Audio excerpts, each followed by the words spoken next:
એ આ લિક્વિડ ફોર્મમાં કંઈ પણ હોય તો બનાવી શકીએ. પ્લસ કોસ્મેટિક પ્રોડક્ટ બનાવી શકીએ તો એમાં સાબુ, શેમ્પૂ તે આપણે કોસ્મેટિકમાં આપણે બનાવી શકીએ. અને લગભગ આની કિંમત 5,20,000 જેવી હતી તેને લીધી હતી ત્યારે.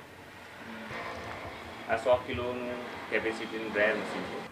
આમાં આપણે કોઈ પણ પ્રકારની લીફી મટીરિયલ હોય, શાકભાજી હોય, ફળ હોય તો તેને આપણે સૂકવી શકીએ. આમ તો આમાં 400થી વધારે વસ્તુઓ સૂકવી શકાય. આઈસ્ક્રીમ બનાવીએ આમાં કઈ રીતે આ આપણી પાસે જ્યુસ છે શેરડીનો અને આમાં પણ કેરીનો.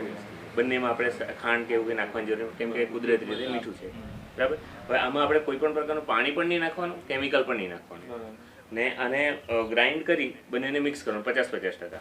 જેટલો રસ તમારી પાસે શેરડીનો છે તેટલો આપણે કેરીનો પણ લેવાનો, મિક્સ કરવાનું. હું નિકુંજસિંહ હરેન્દ્રસિંહ ઠાકોર, ગામ કોચવાડા, તાલુકો જિલ્લો વલસાડ. અમે 2007થી પ્રાકૃતિક ખેતી કરીએ છીએ અને તે 5 આયામથી અમે શરૂઆત કરી હતી, જેમાં બીજામૃત, જીવામૃત, ઘનજીવામૃત, આચ્છાદન અને વાપસા. આ પાલિકાજીની પદ્ધતિ અમે 2007માં અમારા પિતાજી ટ્રેનિંગ લઈને આવ્યા હતા, ત્યારબાદ એમનું પુસ્તકથી અમે શરૂઆત કરી હતી. મારે આ એક બિઝનેસ કરવો છે, પણ કઈ રીતે કે જે ખેતીમાંથી ઉપજ આવે અને પોતાનું મૂલ્યવર્ધન આપણે જાતે કરતા થઈએ. અમારે એક પ્રગતિશીલ ખેડૂત બનવું છે અને જે ખેતી છે તેમાંથી જ આવક ડબલ થાય તેના માટે અમારે વિચાર કરવો છે. અમે બંને જણાએ હું પોતે કોમ્પ્યુટર એન્જિનિયર છું અને મારી પત્નીએ MCA કર્યું છે, તો અમે બંને જણાએ એ પ્રવાહ છોડી અને ખેતી તરફ અમે આગળ વધ્યા.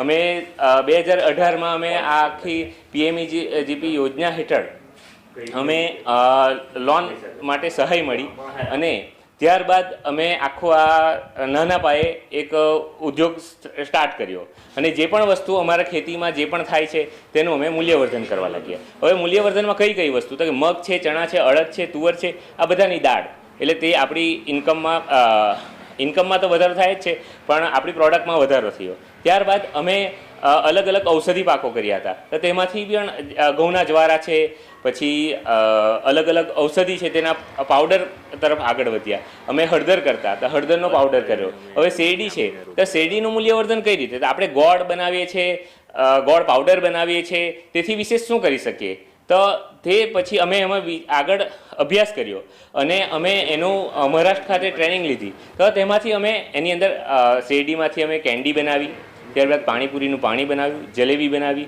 ચટણી બનાવી.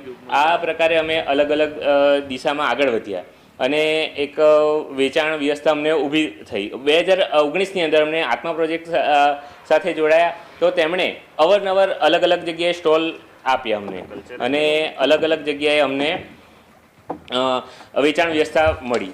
ત્યારબાદ અમને SPNF સંસ્થા જોડે અમે જોડાયેલા છે, તો તેમાંથી અમને અલગ અલગ જગ્યાએ ત્યાં પણ સ્ટોલ અમને મળ્યા. જેમ કે પ્રી વાઇબ્રન્ટમાં પણ અમને ભાગ મળ્યો હતો, ત્યારબાદ વાઇબ્રન્ટમાં પણ અમને એકવાર ચાન્સ મળ્યો છે.